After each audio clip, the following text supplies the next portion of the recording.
Kampung Hindu Ferial ground. இதை பற்றி ஒரு சின்ன இன்ஃபோ.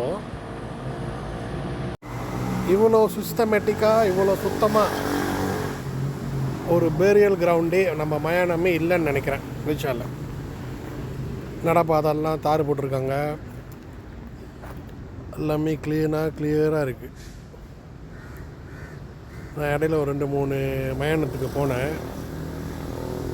ரொம்ப கவலைக்காரமாக இருக்குது. இங்கே பார்த்தீங்கன்னா எல்லாமே பர்ஃபெக்டாக இருக்குது. நல்ல அரேஞ்ச்மெண்ட், நல்ல மெயின்டெனன்ஸ். இங்கே ஒன்று என்ன கொஞ்சம் வித்தியாசமாக இருக்குன்னா, ஹரிச்சந்திர ராஜாவுக்கு, ஸ்ரீ ஹரிச்சந்திர ராஜாவுக்கு இது வச்சுருக்காங்க, சிலை வச்சுருக்காங்க. நான் ரீசெண்டாக ஒரு பிரேதம் எரிக்கிற இடத்துக்கு போனேன். அங்கே சிலை வைக்கல, லிங்கத்தை தான் வச்சு ஹரிச்சந்திர ராஜான்ட்டு வணங்கிக்கிட்டு இருக்காங்க. இங்கே இப்படி ஒரு மயானம் உருவாகிறதுக்கு இவர் தான் காரணமாக. இவர் பேர் ரெங்கசாமி, அப்பா பேர் பெருமாள். உங்களை கம்பங் மன்றுன்னு கூப்பிடுவாங்க. இவர் பத்திகே ஃபாலு. இவர் தான் இந்த மயானம் உருவாகிறதுக்கு ஒரு காரணங்கர்த்தா.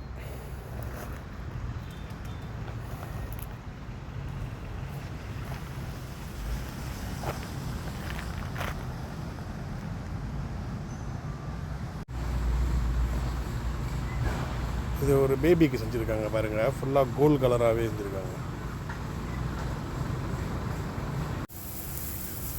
இந்த மாதிரி மாதம் புல்லுக்கு மருந்து அடித்து இடத்த கிளியராக வச்சுக்கிறாங்க. 1 மாதத்துக்கு ஒரு வாட்டி, 1.5 மாதத்துக்கு ஒரு வாட்டி. 1 மாதத்துலேயே பாருங்கள், 1.5 மாதத்துலேயே எப்படி புல் மண்டிடுதுன்ட்டு. இந்த மாதிரி மெயின்டெனன்ஸ் நல்லா சுடுகாட்டில் இருந்தால் நல்லாயிருக்கும். நம்மளோட சுடுகாடு ரொம்ப மெயின்டெனன்ஸே இல்லாமல் இருக்குது.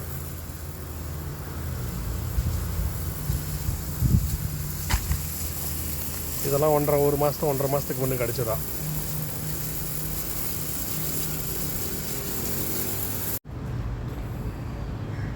இங்கே ஒரு விவிஐபியோட அப்பாவோட மயானமும் இங்கே இருக்குது. இவர் தான் துன் சாமிவேலோட அப்பா.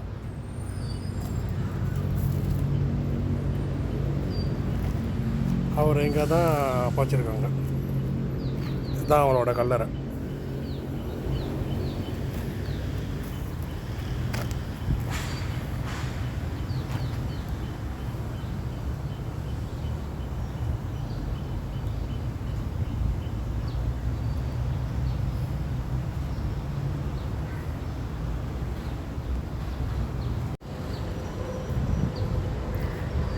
எல்லாமே பாருங்கள், ப்ரிமிஸ் போட்டிருக்காங்க.